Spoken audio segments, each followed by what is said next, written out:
So what's most problematic for us about him not being given Miranda is the reason he's not being given Miranda rights, and that reason is he may have some intelligence value, and so therefore they should be able to question him about intelligence he might have. And I think the problem with that is it sort of bleeds into the criminal justice system, these kind of military-style detention techniques.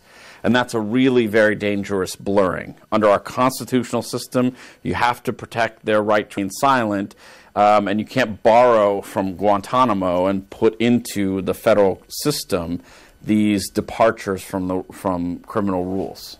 If the information that the suspect does give is not being used in a court of law, why is it a big deal then for it to not be read as Miranda? So Miranda, it is true.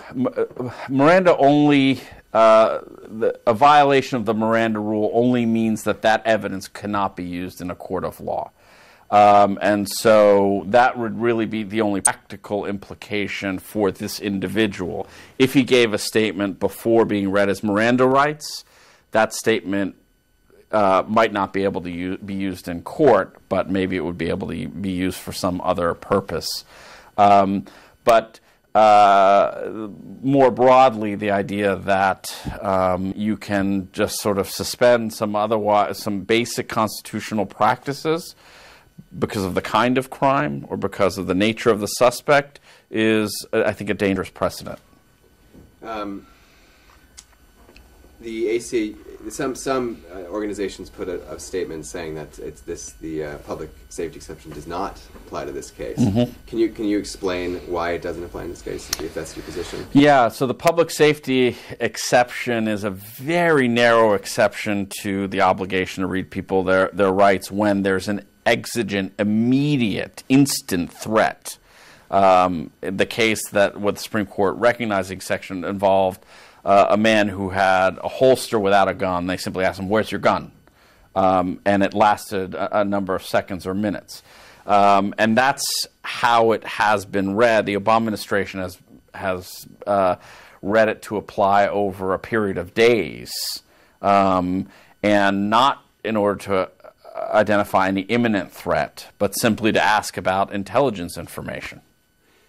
Is this a departure from that was practiced under Bush, or is this first by Obama? Actually, it was first by Obama in after the Christmas Day bomber, the Abdul Muttalib, who attempted to blow up a plane over Detroit. They invoked this exception and didn't read him as Miranda Rights for nearly an hour.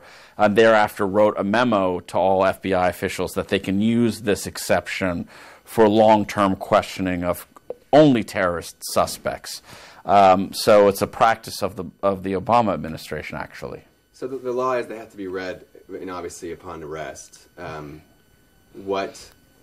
Why is it a problem that it's like 1 week or 2 weeks later? Why can't? If they're going to be read the Miranda Rights at some point, why is the time frame important? It's important to respect, basic constitutional rules, and in an individual case, it might not make a huge difference. But over time, if you keep developing broader and broader exceptions for a certain class of witnesses, that erodes basic constitutional protections for everybody. My last question is this. There seems to be a call for this is a general issue that we've spoken about before, that the class of charges against terrorism suspects is completely different. There are calls for him to be tried in military courts, and that he shouldn't have the same rights as an American if he's even suspected of terrorism. Can you address that trend and whether or not what is happening here is a part of that trend? It's an extremely disturbing trend. And people should remember, terrorism is a crime. There are dozens of provisions of the criminal code that punish terrorism very seriously. And so the instinct to try and push these individuals into the enemy combatant territory is extremely dangerous. Holding people in military detention for crimes, heinous crimes nonetheless, but crimes, is a departure from our basic constitutional system and is not a legitimate form of justice. And so these crimes should be charged and prosecuted as crimes with all the rights that are afforded to the accused. That's what makes our criminal justice system legitimate and not taking departures from it. So, sorry, now this is the last question. A lot of people I spoke to in Boston, when I brought up some of the statements that were coming out of civil rights organizations saying that she should have rights as an American, should be read as Miranda Rights, they were furious. And there were people who lived on the street where the gunfire was taking place. I didn't speak to any victims. But they said, he gave up his rights when he planted that bomb in the first place. What would you say to that?